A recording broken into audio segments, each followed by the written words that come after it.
जयकारा लखदाता सच्ची सरकार जीता बोल सच्चे दरबार की जय। तो हम आपको आज लखदाता पीर जी की स्टोरी सुनाएंगे, तो ध्यानपूर्वक सुने। नाहन स्थित लखदाता पीर नगाह दरगाह सर्वप्रथम प्रतीक अथवा सिंबल ऑफ यूनिवर्सिटी लखदाता पीर को देवतुल्य माना जाता है। उनका मूल नाम सैयद सुल्तान अहमद था। उनके पिता का नाम जैनुल आबिदीन था। माना जाता है कि लखदाता पीर अरब देश के बगदाद में ख्याति प्राप्त फकीर सैयद उमर शाह के वंशज है। कालांतर में चमत्कारों और दीन दुखियों की सेवा के कारण उन्हें कई उपनामों से जाना गया है, जिसमें सबसे लोकप्रिय है लखदाता पीर। नाहन स्थिति लखदाता पीर की मज़ार पर लोग दुआएं मांगने आते हैं। कुछ अपनी कई समस्या और दुख दर्द से निजात पाने के लिए बाबा जी की मज़ार पर पहुंचते हैं।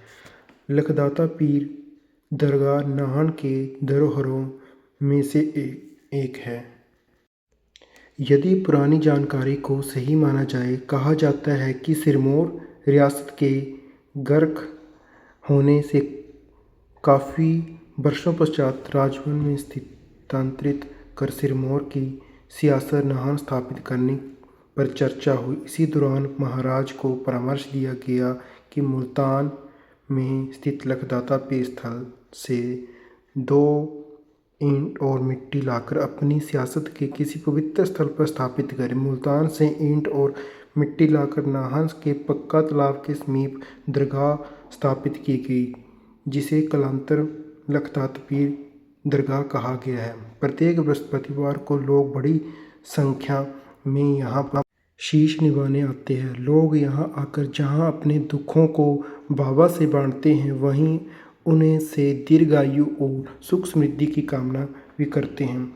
पीर महाराज हमेशा ही भटके हुए को राह दिखाते हैं। पीर बाबा की मज़ार में पौड़ियों से सेवारत है।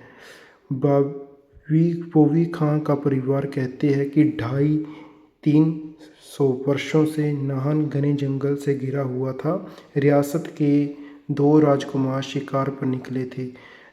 शिकार करते हुए जब वह दरगाह के पास से गुजरे, वहाँ पर ढोल बजाया जा रहा था। राजकुमारों ने इसे बंद करने के लिए कहा। तभी राजकुमार पछाड़ा खाकर गिर पड़े और उनके अंग भंग हुए। इस घटना का पता जब महारानी को चला तो वह पीर बाबा के दरबार में पहुंची। महारानी ने मज़ार में गुड़ रोटी चढ़ाकर मज़ार का नवनिर्माण करने की प्रतिज्ञा की। फिर महारानी क्या देखती है कि उनके दोनों राजकुमार तंदुरुस्त होकर आपस में खेल रहे हैं। महारानी ने मज़ार से तुरवत बनाने की आज्ञा दी। मज़ार को 2 दिन में तैयार किया गया था। ऐसा भी कहा जाता है कि वर्तमान में स्थानीय लोग मज़ार पर चमड़ी रोग के निवारण के लिए भी आते हैं। कई लोग मस्सों के उपचार के लिए भी बाबा से प्रार्थना करते हैं। इसके लिए गुड़ और आटे को पकाया गया रोट चढ़ाकर इसकी परंपरा रही है।